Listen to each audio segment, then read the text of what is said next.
So guys দেখেন বরফ, এখন বরফ ধরবো। ও তো যে দেখতে পাচ্ছেন যে বরফ, এগুলা দেখতে কিন্তু খুবই সুন্দর। হ্যাঁ আবির ভাই, হ্যাঁ সাউথ কোরিয়াতে এসে বরফ, মানে বরফের মধ্যে খুব এনজয়ের মধ্যে আছি, পিক ছাড়তেছি, ছবি ছাড়তেছি। কিন্তু এই সাউথ কোরিয়া দেশে আসতে মানে যে স্ট্রাগল করতে হয়েছে, এটা কি খুব সহজ ছিল? না ভাই, সহজ ছিল না। তো রাকিব ভাইয়ের আজকে মন মেজাজ অনেক ভালো মনে হচ্ছে, তিনি ব্লগ করতে ব্যস্ত। তো আমি রাকিব ভাইয়ের কাছে ট্রিট পাবো। রাকিব ভাই আমাকে ট্রিট দিবেন? কি ট্রিট দিবেন বলেন?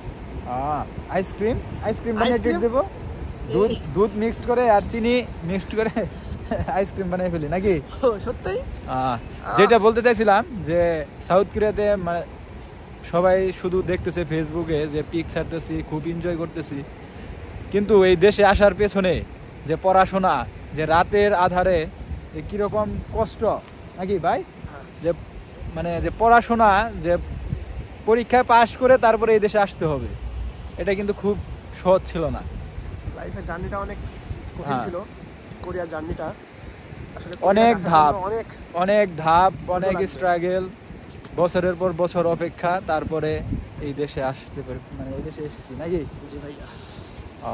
ওকে, আপনারা যারা আছেন অবশ্যই দ্রুত কোরিয়াতে চলে আসুন, প্রচুর স্ট্রাগল করেন এবং কোরিয়ার আর বেশি বেশি মার্কস পান, আর চলে আসেন সাউথ কোরিয়া, আর এরকম ভিউ দেখেন, মজা নেন।